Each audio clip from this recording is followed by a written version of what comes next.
A very little key will open a very heavy door. Charles Dickens. The system is about to be flipped upside down. Keep your friends and family aware. Like, subscribe, share these videos. Well, I think that for the first time it's become real. We've seen a lot of, enterprise solutions go into production in the last year, and it hasn't always been easy.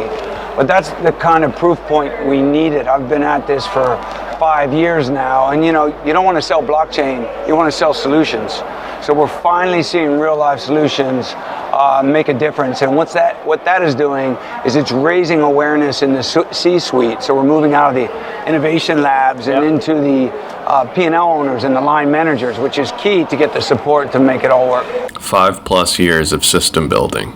We're moving from proof of concepts to testing, from park to drive. The world is undergoing an update. Congressman Darren Soto, and it's an honor to be able to work with the Digital Chamber and other innovative groups to push forward key technologies for the future of our nation, of the world, including blockchain, cryptocurrency, and other key technologies to help protect our information and improve the use of both artificial intelligence and creating new markets for small businesses. And that's why we're honored to participate in Crypto for Congress. We have geared our website to accept cryptocurrency, one of only a few members. We're hoping to get more and more as we look at this as an increasingly important way to do transactions in both the U.S. economy and across the globe.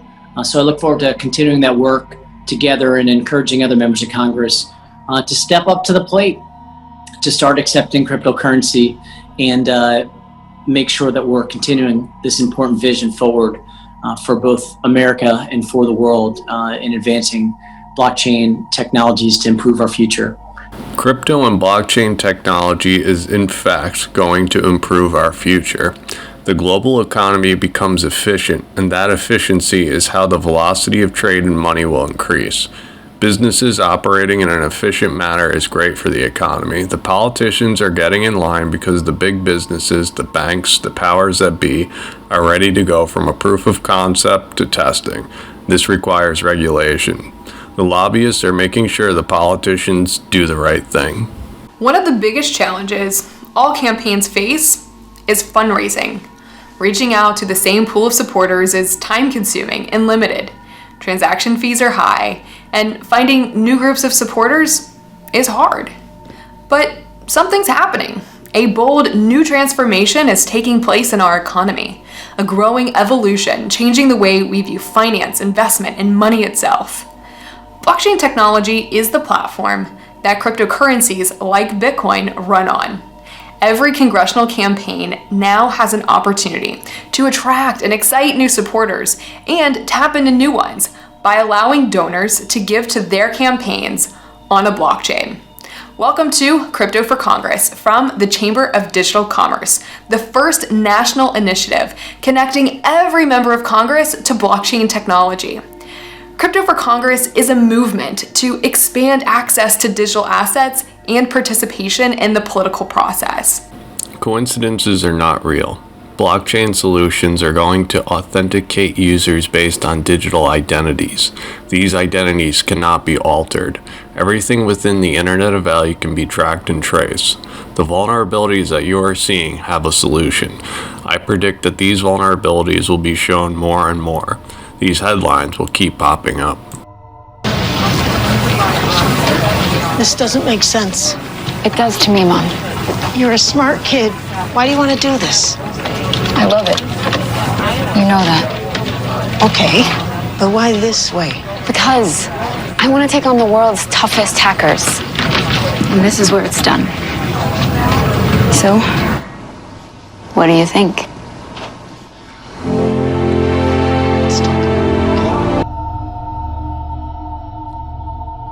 There is a covert war happening between the superpowers of the world. The DLT-based solutions that are designed for trade will prevent these attacks. The infrastructure for finance has been built to keep the rules fair. The rules are baked into the code. A digital covert war can become a hot overt war with one single move. Trustless assets is an olive branch. Again, the role of the OCC and the Fed shouldn't be to build, at least in my opinion, shouldn't be to build a digital currency. It should be to do what the FCC did with phones. Tell us the rules that digital currencies have to sort of conform to, and then let the market build what people want. Whoever's had a great experience with government-produced product, they should raise their hand. But I think generally speaking, what we like in this country, the beautiful experiences that get created in this country are created in the private sector with the government establishing rules. China is a communist dictatorship. They order the private sector to accomplish the goals that they have set out. The United States does not operate like this. They will adopt from the private sector. This may seem like a slow and arduous process. However, when the USA reveals the rules, it's not for US citizens, it's for the world to transact. Well, look, we live in a world where finance is fundamentally centralized. It's centralized around banks, right? And so the concept of centralization is one in which there are many tolls getting collected. If you want to open a checking account, unless you keep a minimum balance, you have to pay a fee every month. If you want to send a wire to somebody, you have to pay a fee for that. If you want to send an international transaction, that costs not only the transmission fee but also the foreign exchange fee. The whole point of centralization is that whoever the central gatekeeper is a toll collector, and they get to collect tolls for everybody who wants to pass by. That means poor people who can't afford the toll can't pass by. It means other people who can afford it still get the cream skimmed off of their transaction before they were able to do it. The point of technology, right, is to disrupt all of those things. Technology can do for free what it takes humans a lot of time and money to do. And so the ultimate inclusionary benefit of an open financial system, which is what crypto promises, is a world where we take things that cost money and we make them free, right? Remember, we used to have to pay 44 cents to send a letter. Now we send an email for free. That's what crypto is about doing in the world of finance. Centralized institution and finance slow the financial economy. Fees set barriers. We are watching stock trading platforms offer zero fees. Buying and selling happens more often, increasing the liquidity of stocks. The more participation, the better. Imagine what instant settlement offers, or conditional settlement. When the cargo ship of verifiable goods has docked in Port A, the company halfway around the world is paid the second the merchandise is authenticated. Well, if you're talking about the big banks, they've spent billions of dollars in their IT franchises over the last decade. And so we're talking about a technology that solves problems at the industry level in a distributed fashion. So it's extremely different than what they have built in the past. So there's that resistance. We also have to really work through in the production environment, which is what we've been going through in the last year, is how you integrate with those legacy systems to really get the true benefits of distributed computing. A smooth transition from legacy systems to blockchain solutions. The global economy cannot come to a halt. The transition needs to be seamless. If it is not, there is real consequences. More fundamentally, and this might be good for the crypto industry, this might be really, really bad for the world, is to do this stimulus, we have printed a lot of money. And the more money you have sloshing around in the system, the less valuable each unit of the money is, right? Because it's a commodity, there's supply and demand. So we printed about $4 trillion of new money. And depending on what happens with the next CARES Act package, depending on whether there's a new administration that raises taxes significantly and whatever, we could be in a very different world of monetary policy very soon. Modern monetary theory will have consequences. That's, as you remember, the core thesis of Bitcoin was, unlike fiat money, it can't be debased. You can't order the Bitcoin algorithm to print more Bitcoin. There's only ever going to be so much. And so that means that in a certain future world, we could have a lot more volatility in the fiat money than we currently have in Bitcoin. That's the world turned on its head, and that's a scary world to think about. But that thing happening would tend to drive up Bitcoin prices because it will be seen as a better store of value if those things were to transpire.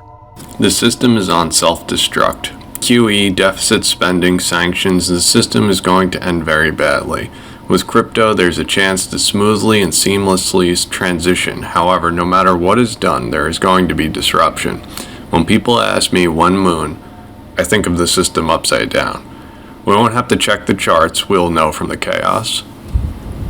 So, Henry, I don't think crypto itself. I think there's a lot of work, and if we look at the themes for this coming year, it's kind of the tokenization of everything. We're seeing a lot of work going on with the tokenization of assets. We have banks talking about bank coins. We have central banks talking about central banks, central bank coins.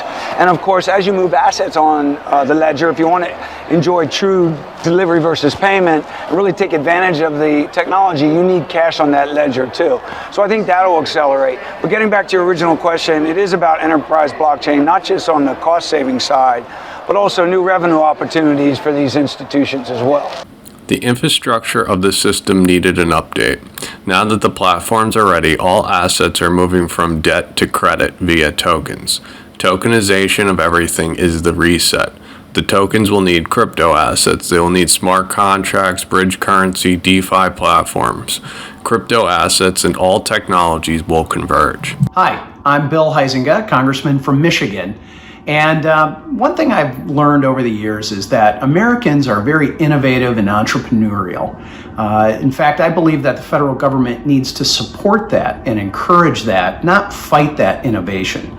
Well, that leads us to blockchain technologies and cryptocurrencies. This is something that has become a big part of our society, and it is going to continue to be even more important as we move forward. It has the ability to play a critical role in our society. Now, I sit on the Financial Services Committee, which deals with a lot of the issues of this, and I can tell you there's a lot of excitement from the members of our committee as we integrate this into society. Blockchain technology and cryptocurrencies play a critical role. He said they're going to integrate it into society. Look, this is the way that we're going to be paying for gas and paying for groceries. We're going to be really having it integrated into our lives, not just the cryptocurrencies, but the blockchain as well. I have been bent and broken, but I hope into a better shape. Charles Dickens. Thank you for liking and subscribing. If you enjoy my work, please consider joining my Patreon. Patreon members get to see my videos one day early.